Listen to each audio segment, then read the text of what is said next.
আসসালামু আলাইকুম, নমস্কার বন্ধুরা। মাত্র কয়েকটা ডট ডট চিহ্ন দিয়ে খুব সহজে আপনাদেরকে একটা বিড়াল আঁকানো শেখাবো। আশা করি আপনারা মনোযোগ দিয়ে ভিডিওটা দেখবেন, দেখলে সহজেই বিড়াল আঁকানো শিখতে পারবেন। তো আমি এই ডট ডট দিয়ে নিলাম 4টা 8টা 10টা ডট দিয়েছি। তারপর এখন এখান থেকে বিড়াল আঁকবো। সুন্দর করে মনোযোগ দিয়ে দেখেন, খুব সহজে সুন্দর টেকনিক দিয়ে আপনাদেরকে একটা বিড়াল আঁকানো শেখাবো। পরে এইভাবে নিচের দিকে টেনে দিলাম বেঁকা করে। তারপর এইভাবে দেখেন খুব সহজে এভাবে বেঁকিয়ে দেন। তারপর উপর থেকে এইভাবে নিচের দিকে একটু বেঁকা করে টেনে দিতে হবে। তারপর আমি এখন ফ্রন্টের দুটা বানিয়ে নিব খুব সহজে। এখান থেকে টেনে একটু লম্বা করে দিলে পা দুটা হয়ে যাবে খুব সহজে। দেখেন খুব সহজে 2টা পা হয়ে গেল। বন্ধুরা, ড্রয়িং খুব জটিল কোনো কিছু না। টেকনিক অ্যাপ্লাই করে সহজ কৌশলে আঁকলে ড্রয়িং একদম সোজা, খুবই সোজা ড্রয়িং। তো মনোযোগ দিয়ে দেখুন, খুব সহজে আপনারা বিড়াল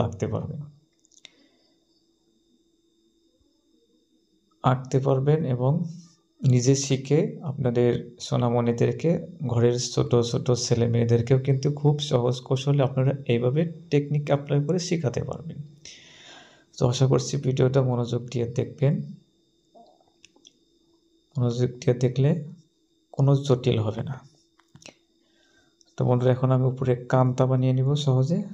তারপর লাহে লাহে স্টেপ বাই স্টেপ আমি মুখ বানাবো। খুব সহজে একটা সুন্দর একটা বিড়ালের ছবি হয়ে যাবে। দেখেন কান হয়ে গেল। এখন আমি কানের নিচের থেকে একটু এভাবে বেঁকিয়ে এখানে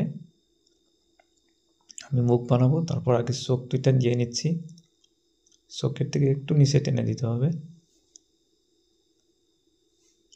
টেনে দিয়ে তারপর লাহে লাহে, খুব ড্রয়িং করার সময় বন্ধুরা বেশি তাড়াহুড়া করলে কিন্তু ড্রয়িং ভালো হবে না। খুব সহজে লাহে লাহে আপনি ড্রয়িং করতে হবে। এখন চোখ দুইটাও দিয়ে দিলাম। সুন্দর একটা বিড়ালের শেপ এসে গেছে, মানে বিড়াল আঁকানো প্রায় সম্পূর্ণ হয়ে গেল। এখন মুছের মতো করে এখানে 2-3টা করে আঁচ দিয়ে দিব। বিড়াল আঁকানো প্রায় সম্পূর্ণ হয়ে গেল। তো বন্ধুরা, ভিডিওটা কেমন লাগলো অবশ্যই কমেন্ট করে জানাবেন, কে কোথা থেকে দেখছেন। আর ভালো লাগলে ভিডিওটা অবশ্যই শেয়ার করে অন্যকে দেখার জন্য সুযোগ করে দেবেন এবং শেয়ার করে নিজের টাইমলাইনে রেখে দেবেন, যাতে পরবর্তী সময়ে দেখে দেখে আঁকতে পারেন এবং নিজেদের ছোট ছোট ছেলে মেয়েদেরকে শেখাতে পারেন। আর হ্যাঁ বন্ধুরা, আমার চ্যানেলে যদি প্রথম হয়ে থাকেন তাহলে চ্যানেলটাকে অবশ্যই সাবস্ক্রাইব করে রাখবেন। তো ধন্যবাদ সবাইকে ভিডিওটা শেষ পর্যন্ত দেখার জন্য।